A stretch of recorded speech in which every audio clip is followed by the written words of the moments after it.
Capítulo 16. Não se pode servir a Deus e a Mamon. Item número 7. Utilidade providencial da riqueza. Provas da riqueza e da miséria. Não podemos interpretar as palavras de Jesus ao pé da letra. Precisamos entender o seu sentido. Caso contrário, a riqueza se tornaria um obstáculo absoluto à salvação daquele que a possuísse. Deus não colocaria a riqueza na mão do homem se ela não fosse um instrumento inevitável de perdição.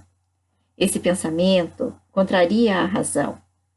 A riqueza é, sem dúvida, uma prova muito arriscada, chegando a ser mais perigosa do que a miséria, em virtude das tentações que oferece e da fascinação que exerce.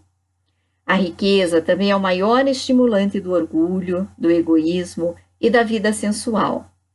É o laço mais forte que prende o homem à terra e desvia seus pensamentos do céu. Causa tamanha perturbação que vemos frequentemente aquele que passa da miséria à fortuna esquecer-se rapidamente de sua condição anterior. Esquece daqueles que foram seus companheiros e que o ajudaram, tornando-se insensível, egoísta e fútil. Embora a riqueza dificulte o caminho para o aperfeiçoamento, ela não o torna impossível e pode até vir a ser um meio de salvação na mão daquele que a souber utilizá-la. O mesmo ocorre com certos venenos que restabelecem a saúde, quando empregados de modo correto e com equilíbrio. Quando Jesus responde ao jovem o que o perguntava sobre os meios de alcançar a vida eterna, você deve desfazer-se dos bens que possui e depois me seguir. Não pretendeu estabelecer como princípio absoluto que cada um se desfaça do que possui e que a salvação só se consegue a esse preço. Pretendeu apenas mostrar que o apego aos bens terrenos é um obstáculo à salvação. De fato, aquele jovem julgava-se sem dívidas para com a lei, porque cumpria os mandamentos, mas recuou diante da ideia de vender seus bens e dar o dinheiro aos pobres.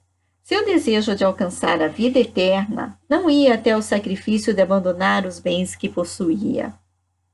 A proposta de Jesus era uma questão decisiva, com o objetivo de colocar às claras o verdadeiro pensamento do jovem.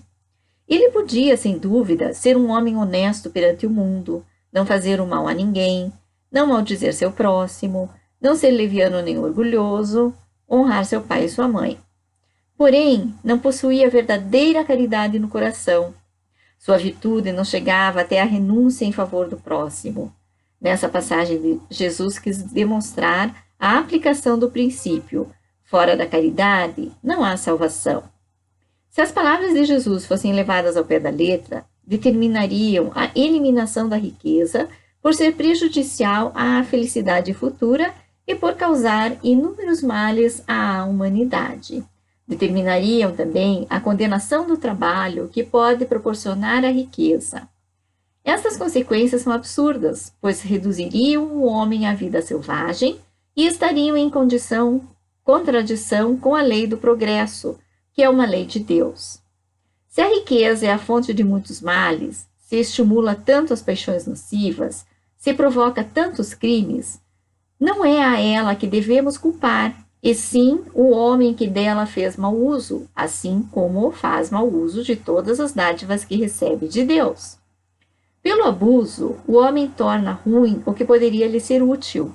É a consequência do seu estado de inferioridade no mundo em que vivemos. Se a riqueza produzisse novamente o mal, Deus não a teria colocado na terra. Cabe ao homem utilizá-la somente para o bem.